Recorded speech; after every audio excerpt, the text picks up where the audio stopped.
자, 세 조건 PQR의 진리집합을 각각 다음과 같이 줬습니다. P는 Q에 기한 충분 조건이다. 특별히 어려운 문제 아니잖아요. P의 진리집합이 Q의 진리집합이 포함되면 되잖아요. 맞아요? 그러면 3이 A제곱 마이너스 1이든 3이 B든 둘 중에 하나 하면 될 거 아니에요? 그러면 이 말은 어떻게 해석할 수 있는 거냐면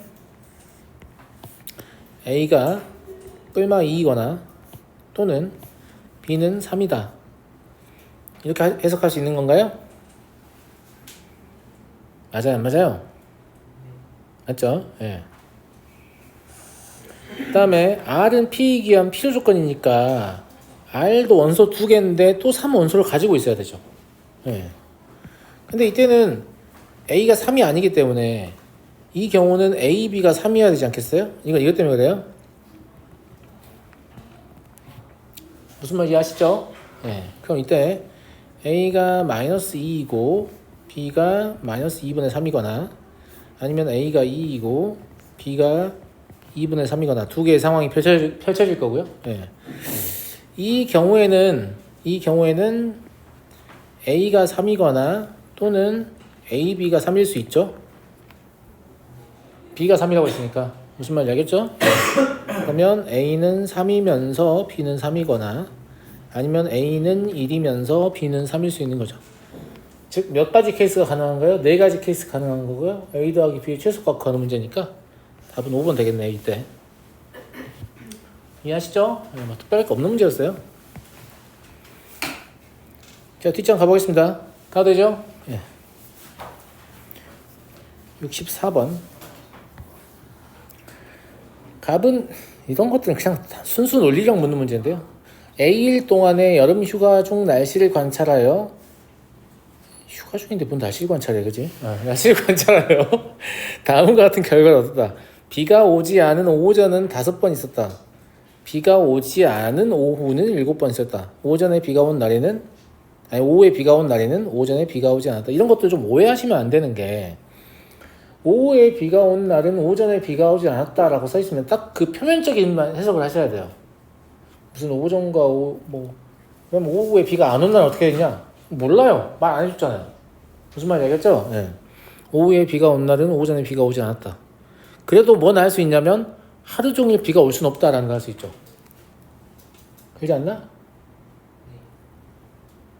그러잖아. 왜냐면 오후에 비가 온 날은 오전에 비가 오지 않았다라고 했고 오후에 비가 오지 않는 날은 그 오전에 비 올 수도 있는 거 아니냐? 올 수 있는데 내가 말한 건 뭐였냐면 그냥 하루 종일 비가 온 날은 없다라는 거니까. 그러지 않아요? 예. 이 다의 문장이 하루 종일 비가 오는 날은 없다는 걸 내포하고 있다는 거죠. 이걸 좀 생각을 하셔야 되고 일단 이거 발견하기 좀 어려울 수 있을 것 같아요. 예. 그 다음에 오전 또는 오후에 비가 오는 경우는 8번 있었다. 그러니까 이 다 조건에서 숨은 의미를 해석하기 때문에 라 조건이 눈에 더 확 들어오는 거죠. 오전 또는 오후에 비가 온다고 하면 또는이라는 표현은 오전과 오후에 동시에 비가 오는 경우도 사실 포함하는 관점이잖아요. 합집합의 개념이기 때문에. 그런데 다 조건 때문에 오전에 오면 오후에 안 오고 오전에 안 오면 오후에 오고 이런 관점인 거죠. 둘 다 안 올 수도 있고요. 근데 둘 다 올 수는 없다. 이런 관점이니까. 그래서 저게 그냥 일반적으로 우리가 사용하는 또는하고는 약간 다를 것 같습니다. 이해하시겠죠? 네. 그 다음에 오지 않으라는 표현은 우리가 좀 사용하기 적절한 표현은 아닙니다. 너네 날씨를 내가 체크를 하는데 비가 온 날을 보통 세지 비가 오지 않는 날 세진 않지 않나요? 이상하잖아, 그제? 그냥 이렇게 좀 복잡하게 꼬으려고 이런 표현을 쓰는 거니까. 그러면 휴가기간 A라고 하면 가를 어떻게 해석해야겠어요? 비가 온 오전이 A-5일이다 이렇게 해석하는 게 맞지. 예. 그리고 비가 온 오후가 A-7이다 이렇게 해석하는 게 맞고요. 그러면 오전 또는 오후에 이 라 조건을 해석할 수 있는 거죠. A-5 더하기 A-7만 하시면 돼요. 왜냐면 동시에 비가 내리는 경우는 없기 때문에 합집합의 원소의 개수 중에서 교집합의 원소가 0개인 상황을 얘기하는 거죠. 이거 자체가 8이다 이런 얘기니까 A는 그럼 10 나오겠네요. 결국 이 문제를 푸냐 못 푸냐 가장 중요했던 건 뭐였냐면 오후에 비가 온 날은 오전에 비가 오지 않았다라는 저 문장을 보고 하루 종일 비가 내릴 수는 없었구나라는 걸 깨닫는 거죠. 그죠? 예, 그게 그냥 다 한 거예요. 무슨 말인지 알겠죠? 예. 넘어가도 되겠어요? 네, 넘어가겠습니다. 65번. 두 복소수 알파 베타에 대한 조건 PQ에서 P가 알파의 켤레 복소수는 베타이다. Q 중에서 P가 Q 이기한 필요 조건이 된다는 얘기니까 진리집합 P가 진리집합 Q보다 더 크고 포함하고 있는 상태를 찾는 거죠. 그렇다. 그럼 P는 그냥 알파의 켤레 복소수가 베타니까 베타는 알파 바다 이게 다잖아요. 그죠? 예, 그냥 베타는 알파 바다. 근데 사실 뭐 저거는 크게 의미가 있는 조건인지 잘 모르겠어요. 그죠? 예. Q를 볼게요. 알파 더하기 베타랑 알파 베타는 실수이다. 약간 이런 느낌이잖아.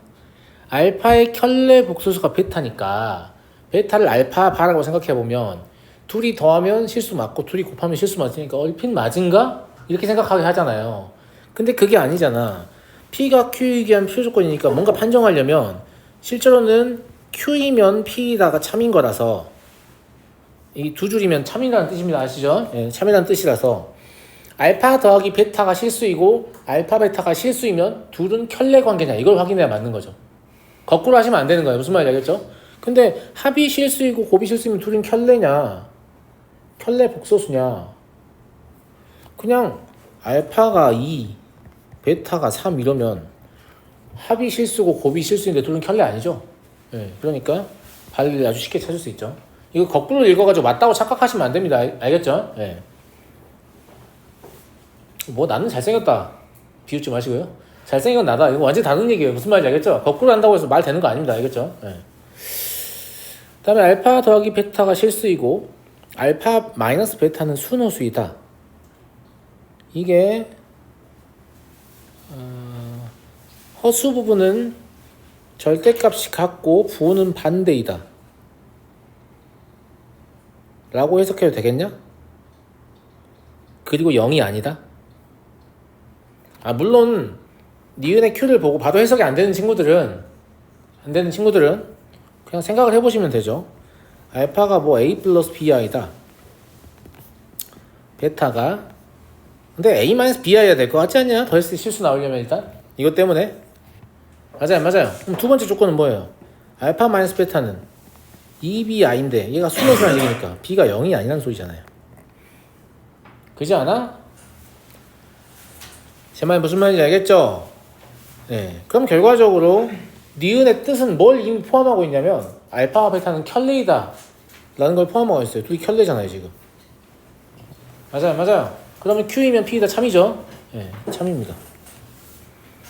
알파 베타의 실수 부분이 같고 알파 베타는 실수이다. 이것도 써볼까요?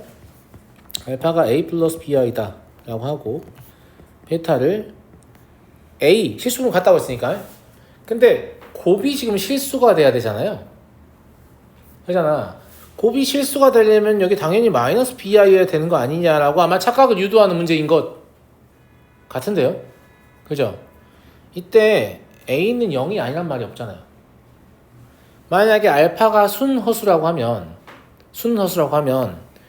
여기가 BI가 아니고 그냥 CI B는 C하고 안 같고 A가 0인 상태가 되면 Q를 만족하거든요.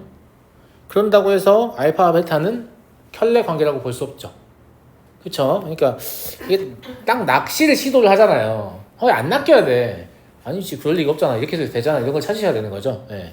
그래서 낚시를 안 당하시면 되고요. 어떻게 안 당하냐라고 하면 생각을 자꾸 해보는 거죠.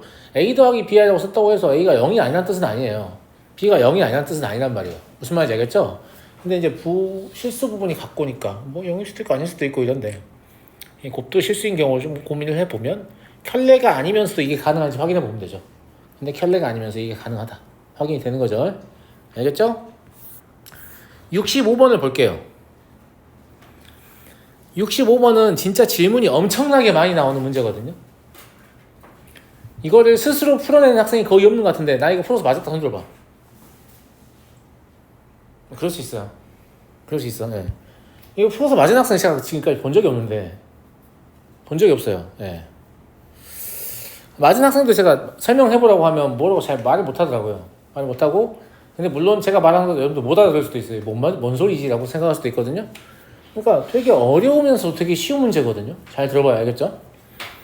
자, 두 집합 A, B에 대해서 조건 P는 집합 A의 원소 중 적어도 두 개는 집합 B에 속한다 라고 했고, 이걸 부정한 조건에 대해서 얘기를 하고 있으니까 not P를 보셔야 되잖아요. 그럼 not P는 뭐예요? 적어도 두 개는 집합 B에 속한다를 부정하고 싶은 거잖아. 아니다, 너 틀렸다, 약간 이런 식으로 말하고 싶은 거잖아. 그걸 보여주려면 어떤 문장이 필요합니까? 집합 B에 속하는 원소는, 집합 A 원소 중 집합 B에 속하는 원소는 한 개 이하이다. 제가 두 개 이상이라고 했으니까 적어도 두 개라면 두 개 이상이라는 얘기죠. 이걸 부정하려면 한 개 이하이라고 얘기하면 되잖아. 맞아요? 그래서 not P는 집합 A의 원소 중 집합 B에 속하는 원소는 한 개 이하라고 쓸 수 있거든요.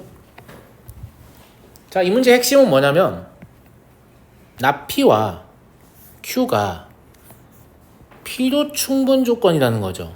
필요 충분 조건을 다른 말로 하면 뭔지 알아요? 동치라고 해요. 동치, 같은 동자에 뜻 치자를 씁니다. 그러면 조건 Q와 조건 not P는 똑같은 말이다 라는 뜻입니다. 제 말 이해하셨어요? 근데 Q에는 뭐라고 적혀있냐면 집합 A의 원소 중 적어도 두 개는 집합 B에 속하지 않는다. 자, 다시 얘기해보면 이런 뜻인데,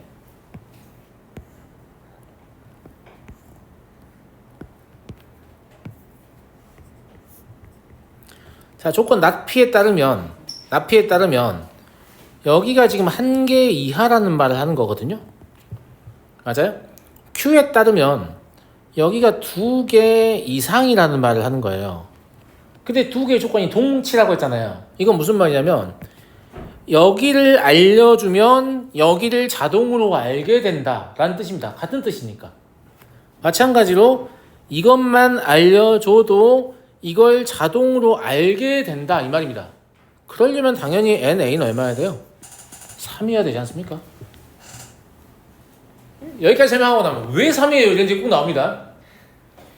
원소가 3개여야만 저 A 교집합 B의 원소가 한 개 이하라는 말이 A 차집합 B의 원소가 2개 이상이라는 말과 같은 뜻이 되기 때문입니다. 만약에 4개라고 해봐요. 그러면 교집합의 원소가 한 개 이하라고 하면 차집합의 원소는 3개 이상이라고 표현해야죠. 제 말 이해하시겠어요? 똑같은 뜻이 돼야 되니까. 마찬가지예요. 차집합의 원소가 2개 이상이라고 했어요. 그럼 원소가 3개여야만 여기가 2개 이상이야. 그럼 여긴 1개 이하군요 라고 답변을 하게 되잖아요. 똑같은 뜻이니까.